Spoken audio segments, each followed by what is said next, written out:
আমাদের এই সহযোদ্ধারা কি শুধু এই জন্যই জীবন দিল, যুদ্ধ করলো, পঙ্গু হলো যে এক দলকে তাড়াইয়া আরেক দলকে আমরা বসাই? বরঞ্চ তারা সিস্টেমের পরিবর্তন চেয়েছে, যে একটা আমূল পরিবর্তন আসুক। আসসালামু আলাইকুম ওয়া রাহমাতুল্লাহ। আলহামদুলিল্লাহ রাব্বিল আলামিন ওয়াসসালাতু ওয়াসসালামু আলা রাসূলিহিল কারীম ওয়া আলা আলিহি ওয়া সাহবিহি ওয়া আহলি বাইতি আজমাইন। ২৪ সালের ৩১শে জুলাই বাংলাদেশ জামাতে ইসলামীকে নিষিদ্ধ করার সকল আয়োজন সম্পন্ন হয়েছিল। কি কারণে তারা ৩১শে জুলাই করে নাই তারাই ভালো বলতে পারবে। তবে আমরা নিশ্চিত হয়ে গেলাম যে ১ম আগস্টে তারা আমাদেরকে নিষিদ্ধ ঘোষণা করবে। এর আগেও আমাদের সংগঠন বারবার স্বৈরাচারী সরকারের রুশানলে পড়ে নিষিদ্ধ হয়েছে। সুতরাং এই অভিজ্ঞতা আমাদের জন্য নতুন ছিল না, কিন্তু বাংলাদেশকে নিয়ে আমরা চিন্তিত হয়ে পড়লাম। তাহলে কি আধিপত্যবাদের বিরুদ্ধে এই দেশে আর কোনো সংগঠন তার অস্তিত্ব টিকিয়ে রাখতে পারবে না? আমাদের একমাত্র দোষ ছিল আমরা আধিপত্যবাদ মেনে নেইনি। এবারও দেখবেন ভারতের তরুণরা রাস্তায় নেমেছে, ছাত্র রাস্তায় নেমেছে। সরকার বলে দিয়েছে এই আন্দোলন জামাতে ইসলামী উস্কায়ে দিয়েছে। আমাদের নিয়ে তাদের এত ভয় কেন? তাদের ভয়ের জায়গাটা এককালীন একজন প্রতিমন্ত্রী তিনি বলেছিলেন যে বাংলাদেশে এক এক করে সকল রাজনৈতিক দলকেই পকেটে ঢুকিয়ে ফেলেছে একটা দেশ, শুধু একটা দলকে পারে নাই, এই দলের নাম জামাত ইসলামী। তিনি কিন্তু তখন অন্য দলের নেতা ছিলেন, শীর্ষস্থানীয় নেতা। এই জায়গায় সমস্যা আমাদেরকে নিয়ে। এর আগেই আন্দোলনের প্রতি আমাদের পূর্ণ সমর্থন ছিল, কিন্তু এই দিন আমরা সিদ্ধান্ত নিলাম যে নাও ডু অর ডাই, হয় মরবো না হয় বাঁচার মতো বাঁচবো। এই জন্য কোনো দলের শীর্ষ নেতারা যখন বলেছেন এই আন্দোলনের সাথে আমাদের কোনো সম্পর্ক নাই, এটা ছাত্রদের আন্দোলন, একই দিনে বাংলাদেশের কণ্ঠস্বর হিসাবে জামাতে ইসলামের সেক্রেটারি জেনারেল দলের পক্ষ থেকে দায়িত্ব পেয়ে তিনি প্রেস কনফারেন্স করে বলেছেন যে আমরা জামাতে ইসলামীর সাথে সম্পৃক্ত সকলকে এবং দেশবাসীকে আজকে তরুণ সমাজের পাশে দাঁড়ানোর জন্য, ঝাঁপিয়ে পড়ার জন্য আমরা আহ্বান জানাচ্ছি। একই দিন দুইটা স্টেটমেন্ট এসেছিল। কিন্তু মহান আল্লাহর ইচ্ছা এবং সাহায্যে জনগণের এই আন্দোলন তরুণ সমাজের নেতৃত্বে যখন সফল হলো, তখন আল্লাহর কসম আজ পর্যন্ত এই আন্দোলনের কোনো কৃতিত্ব আমরা দাবি করি নাই। আমরা বলি নাই যে আমাদের এতজন শহীদ হয়েছে আমাদের দলের। আমরা বলি নাই যে আমাদের দলের কেউ এই আন্দোলনের মাস্টার মাইন্ড ছিলেন, আপনারা সবাই তার সাক্ষী। আমরা ৬ তারিখ থেকে বলি নাই যে আগামীকালকে নির্বাচন দিয়ে দেন। আমরা ২-৪টা আবেদন জানিয়েছিলাম। প্রথমত আমাদের দলীয় সহকর্মীদেরকে, কারণ এই দলটি বড় মজলুম দল ছিল, যেই দলের এক এক করে 11 জন নেতাকে হত্যা করা হয়েছে ঠান্ডা মাথায়। 1000 কর্মীকে হত্যা করা হয়েছে ঠান্ডা মাথায়। নারী, পুরুষ, শিশু, বৃদ্ধ, কোনো বাস বিচার ছিল না। যেই দলের কর্মীদেরকে যেখানেই সামান্য কোনো চিহ্ন পাওয়া গেছে চাকরি থেকে বরখাস্ত, বাড়িঘর থেকে বিতাড়িত, ব্যবসা প্রতিষ্ঠানের দখল নিয়ে নিছে, সেই দলটা কি পরিমাণ কষ্টে ছিল এটা বুঝাই যায়। আমরা কারো সাথে তলে তলে রাতের বেলা আপোষ করি নাই, আর দিনের বেলা গিয়ে রাস্তায় নেমে চিৎকার দেই নাই, এবং আমরা স্বৈরাচারের পারমিশন নিয়েও রাস্তায় নামি নাই। ওই পারমিশনের তোয়াক্কাও আমরা করি নাই। আমাদের যেটুকু সামর্থ্য ছিল দফায় দফায় তাই নিয়ে স্বৈর শাসনের আমরা প্রতিবাদ করেছি। আমরা আহ্বান জানালাম যে এই দেশ আমাদের, আমরা দেশকে ভালোবাসি, আপনারা শান্ত থাকুন, ধৈর্য ধরুন, আইন শৃঙ্খলা ফিরিয়ে আনতে নিজেরা উদ্যোগী হন, এবং কারো উপর থেকে এখন কোনো প্রতিশোধ নেবেন না। তবে বিচার পাওয়ার অধিকার সবার আছে। আমরা বিচার চাই, কিন্তু প্রতিশোধ চাই না। আলহামদুলিল্লাহ, দুনিয়ার ইতিহাসে গত 100 বৎসরে একমাত্র গণ অভ্যুত্থান, গণবিপ্লব, যেখানে বিপ্লব বা অভ্যুত্থানের পরে কোনো মানুষকে মরতে হয় নাই, কারো দোকান ব্যবসা প্রতিষ্ঠান লুণ্ঠিত হয় নাই, কারো ঘর বাড়িতে আগুন জ্বালানো হয় নাই। এদেশের মানুষ দায়িত্বশীলতার পরিচয় দিয়েছে। কিন্তু দুর্ভাগ্যের বিষয়, ৬ তারিখ থেকে একদল লোক চাঁদাবাজিতে ঝাঁপাইয়ে পড়ল। সব জায়গা থেকে আমাদের কাছে খবর আসলো। আমরা তাদের শীর্ষস্থানীয় 2 জন নেতাকে নিয়ে বসলাম। আমরা বললাম, শহীদদের রক্তের কসম, পঙ্গুদের পঙ্গুত্বের কসম, আল্লাহর দোহাই দিয়ে বলি এদেরকে আপনারা থামান।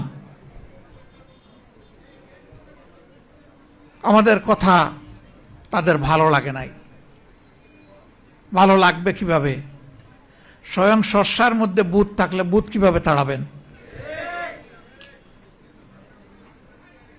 মাথা থেকে পায়ের পাতা সবাই যদি এই অপরাধে জড়ায় পড়ে, তাহলে অপরাধীদেরকে বিরত রাখবে কে? রাখার তো কেউ নাই। কার্যত এখনো সেই মহোৎসব চলছে। আমরা নির্বাচনের দাবি করলাম না। আমরা আমাদের সহকর্মীদেরকে বললাম যে শহীদদের বাড়িতে যাও, মা বাপের পাশে দাঁড়াও, সান্ত্বনা দেও, তাদের জন্য দোয়া করো, নিজেদের যা কিছু আছে উজাড় করে দিয়ে সেইটা করো। হাসপাতালে হাসপাতালে আমরা ছুটে বেড়ালাম। যারা কাতরাচ্ছে, এই যে একজন এখানে বলে গেলেন, তার মাথায় হাত দিয়ে জিজ্ঞেস করেছিলাম, তিনি এই কথাটা বলেন নাই যে এইভাবে আহত হয়ে পড়ে আছেন, আপনি কি মানসিকভাবে দুঃখিত নাকি কি বলবেন আপনি? বললো, আমি মোটেই দুঃখিত না, আমি সন্তুষ্ট। আমার জাতির জন্য আমি যে রক্ত দিতে পেরেছি। আমি তো বেঁচে আছি, কিন্তু আমার সহযোদ্ধারা তো অনেকে চলে গেছে। আমি জিজ্ঞেস করেছিলাম, আরেকবার যদি জাতির প্রয়োজনে? বলছে, আরেকবার কেন, যতবার প্রয়োজন হবে ততবার বেরিয়ে আসব। পা কাটা হয়ে গিয়েছে। ঢাকা মেডিকেলে জিজ্ঞেস করেছি, তুমি তো আর পারবে না জাতির জন্য লড়াই করতে। কেন পারবো না? আমার তো একটা পা এখন আল্লাহ রেখেছেন, ওই এক পায়ের উপর ভর করে প্রয়োজনে জাতির জন্য আবার লড়াই করব। তাদের বদৌলতে পাওয়া এই নতুন বাংলাদেশে আমরা যদি তাদের সাথে বেঈমানি করি, আল্লাহ কি আমাদেরকে ছেড়ে দেবেন? আমরা সবাইকে আহ্বান জানিয়েছিলাম, এই শহীদ, এই আহতদেরকে সম্মান করুন, শ্রদ্ধা করুন, তাদের আকাঙ্ক্ষা বাস্তবায়নে এগিয়ে আসুন। এখানে একজন দাঁড়িয়ে বলেছেন যে যারা নিহত হয়েছে, শহীদ হয়েছে, তাদের মধ্যে বেশিরভাগ প্রান্তিক জনগণ, এমনকি তারা ছাত্রও ছিল না। একটা সংখ্যা ছাত্র, বেশিরভাগ শ্রমিক। সেই শ্রমিকের কি কোনো কোটার দাবি ছিল? তার সরকারি চাকরির আশা ছিল? সে ওঠার জন্য যায় নাই। সে গিয়েছিল ফেসিবাদ মুক্ত একটা বাংলাদেশ দেখতে। আজকে সবই রয়ে গেল। সেই কোটা অত্যন্ত নিকৃষ্টভাবে এখন বাস্তবায়ন হচ্ছে। বিশ্ববিদ্যালয়ের বিশি, জেলা পরিষদের প্রশাসক, তারপরে ব্যাংক, বিমা কর্পোরেশন, সরকারি বেসরকারি আধা সরকারি সেক্টর, সব জায়গায় এখন একদম নির্লজ্জ দলীয়করণ চলতেছে। এটাকে কোটা নয়?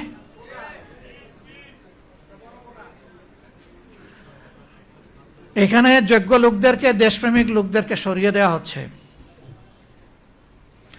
বাছাই করে করে অসৎ, দুর্নীতিপরায়ণ লোকদেরকে প্রধান প্রধান জায়গায় পদায়ন করা হচ্ছে,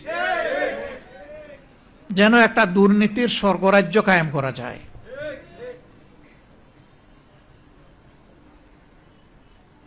আমরা আজকে কি জবাব দিব এই শহীদ পরিবারের সদস্যদের কাছে? কি জবাব দিব জুলাই যোদ্ধাদের কাছে, যে আকাঙ্ক্ষা নিয়ে তারা যুদ্ধ করেছিলেন, তাদের সন্তানরা জীবন দিয়েছিলেন? আমাদের কি জবাব? চিঠি লেখে খালি হাতে যুদ্ধ গিয়ে জীবন দেওয়া আনাসের মা বাবার কাছে আমাদের জবাব কি? জাবের ইব্রাহিমের মা বাবার কাছে জবাব কি? রিয়া গুপের মা বাবার কাছে আমাদের জবাব কি? শান্তর মা বাবার কাছে আমাদের জবাব কি? আবু সাইদের সেই নিরীহ পরিবারের সদস্যদের কাছে আমাদের জবাব কি? মুগ্ধর পিতা এখানে আছেন, তার পরিবারের কাছে আমাদের জবাব কি? আমি উনার প্রতি বিশেষভাবে কৃতজ্ঞতা আদায় করি। চেষ্টা করেছি আমি এবং আমার সহকর্মীরা ঘরে ঘরে শহীদ পরিবারে গিয়ে তাদের দোয়া নিতে। আমরা তাদের পরিবারেও গিয়েছিলাম, মেহরবানি করে ওনারা আমাদেরকে সুযোগ দিয়েছিলেন যাওয়ার। সেই সময়টা আমরা ফিল করেছিলাম যে প্রাথমিক ধাক্কা সামলানোর জন্য আমাদের সামর্থ্য অনুযায়ী সব পরিবারের হাতে আমরা কিছু উপহার তুলে দিতে পারি কিনা। এই পরিবারের গর্বিত অভিভাবক তিনি বলেছিলেন, আমার ছেলেটি ছাত্র হলেও ফ্রিল্যান্সার ছিল। আমার যদ্দূর মনে পড়ে তিনি বলেছিলেন যে সে তার পার্সোনাল অ্যাকাউন্টে আমাদের জন্য 24 লক্ষ টাকা রেখে গিয়েছে। এই টাকা আমাদের ফ্যামিলি চলছে, আপনারা এসেছেন বলেছেন আমরা খুশি, এটা আমাদের লাগবে না। সবচেয়ে গরিব পরিবার দেখে এটা দিয়ে দিয়েন আপনারা। এখানে যারা জীবন দিয়েছে, যাদের সন্তান চলে গিয়েছে, সেদিন তাদের প্রতি আমার রেসপেক্টের মাত্রা অন্য উচ্চতায় চলে গেছিল। আমি বলেছিলাম তার নামে ভালো কিছু করেন, বলছে ওইটাও তো সে রেখে গেছে। এই যে পবিত্র একটা আকাঙ্ক্ষা যে আমার ছেলে যে কারণে জীবন দিয়েছে, ওই কারণে সহযোদ্ধাদের প্রতি একটু সম্মান দেখালে আমি বরঞ্চ কৃতজ্ঞ হব, মানসিক প্রশান্তি পাব। এই পিতার মানসিকতাটা যদি আমাদের শাসক গোষ্ঠীর মনে আসে, তাহলে তারা তাদের দায়িত্ব পালনে এই রকম অবহেলা দেখাতেন না। আমাদের এই সহযোদ্ধারা কি শুধু এই জন্যই জীবন দিল, যুদ্ধ করলো, পঙ্গু হলো যে এক দলকে তাড়াইয়া আরেক দলকে আমরা বসাই? বরঞ্চ তারা সিস্টেমের পরিবর্তন চেয়েছে, যে একটা আমূল পরিবর্তন আসুক। সেই সরকারের আমলে শিক্ষাঙ্গনগুলা ছিল সবচেয়ে খারাপ, গণরুম গেস্টরুম করে সেখানে টর্চার সেল গঠন করা হয়েছে, এমনকি মেয়েদের হলে পর্যন্ত। তো সেই অবস্থা থেকে আল্লাহ তাআলা আমাদেরকে নাজাত দিলেন। এখন মনে হচ্ছে আবার আমরা সেই একই অন্ধকার গলিতে ঢুকে যাচ্ছি। বাংলাদেশ জামাতে ইসলামী কি করবে? জামাতে ইসলামী কি সেই অন্ধকার গলিপথে হাঁটবে? ইনশাআল্লাহ না। আপনাদেরকে কথা দিচ্ছি, এই জুলাই বিপ্লব হওয়ার পর থেকে যতগুলা কথা বলেছি এই ব্যাপারে, ইনশাআল্লাহ আল্লাহ আমাদেরকে বাঁচিয়ে রাখলে তার সবটুকু আমরা পালন করব। আমাদের হাতে সব কিছু নেই, আমরা সরকারে যাইনি, কোনো আফসোস নেই, কিন্তু আমরা সংসদে তো আছি। সংসদে দেশবাসীর হয়ে, শহীদদের কণ্ঠ হয়ে আমরা চিৎকার করতে থাকবো ইনশাআল্লাহ। আমাদেরকে আপোষের অনেক প্রস্তাব দেওয়া হয়েছে, অনেক লোভ টোপ বিভিন্নভাবে দেওয়া হয়েছে। আমরা এ পর্যন্ত এগুলা ঘৃণা ভরে প্রত্যাখ্যান করেছি।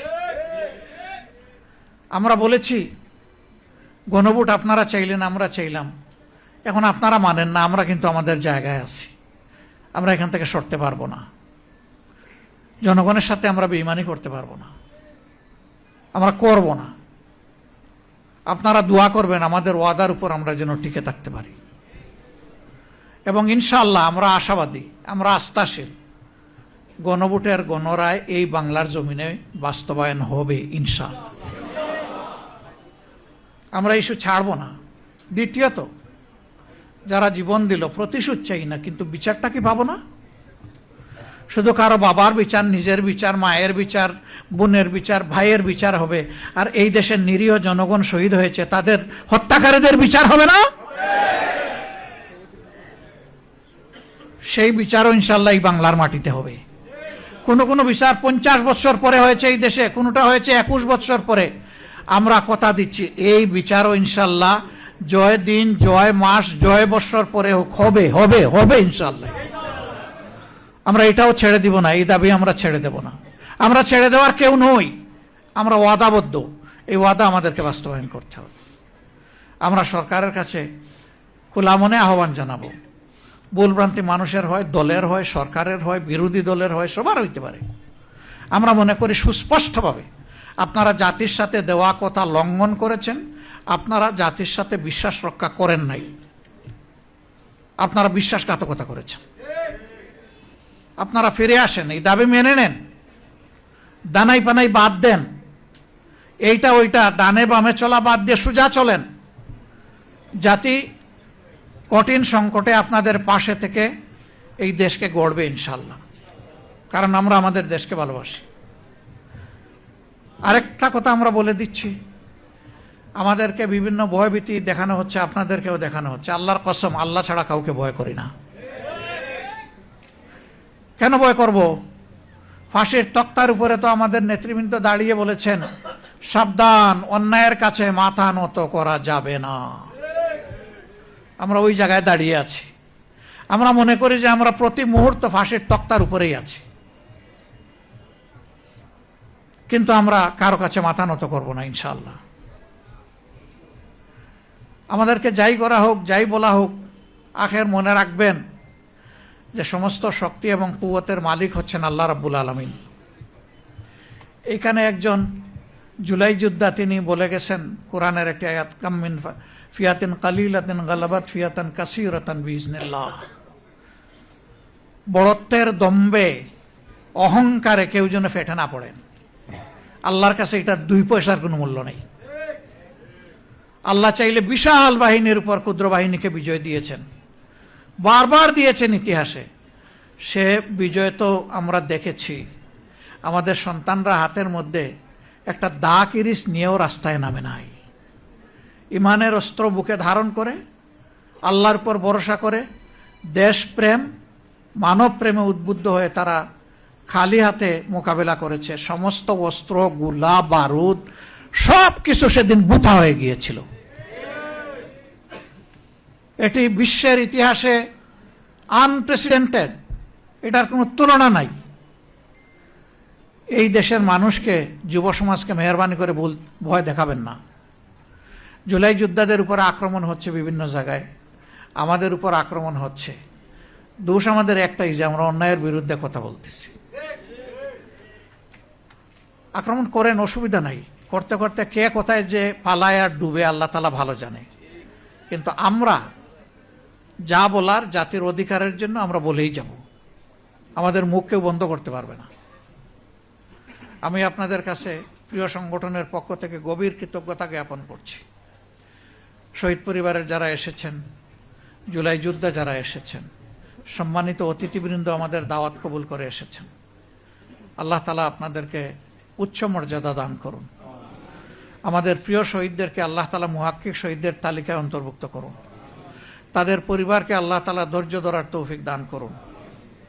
সারা বাংলাদেশে আল্লাহ তাআলা গড়ে গড়ে সেই রকম বীর তৈরি করে দিন। বীরদের আকাঙ্ক্ষা পয়দা হলে এই জাতি হবে বীরের জাতি, আর বীরদের আকাঙ্ক্ষা পদদলিত হলে এই জাতি হবে গুলামের জাতি। আমরা গুলাম হয়ে একদিনও বাঁচতে চাই না, গুলাম হয়ে 1 বছর 1 যুগ বাঁচতে চাই না, বরঞ্চ আমরা বীর হয়ে 1 সেকেন্ড বাঁচতে চাই। আল্লাহ তাআলা যেন সেই তৌফিক আমাদেরকে দান করেন। সম্মানিত বন্ধুগণ, নামাজের যেহেতু সময় হয়ে গেছে, কথা আমি আর বাড়ালাম না। আমি আবারও কথা দিচ্ছি, জীবন দিব ইনশাল্লাহ, জুলাই দিব না কাউকে। জুলাই অন্তরে ধারণ করে রাখবো। আমরা পারি না শহীদ পরিবার এবং আমাদের আহত ভাইদের বোনদের পাশে দাঁড়ানোর, সবসময় ইচ্ছা থাকলেও আপনারা আমাদেরকে ক্ষমা করবেন, কিন্তু আমরা কিন্তু আপনাদেরই অংশ, আপনাদের এই পরিবারের সদস্য।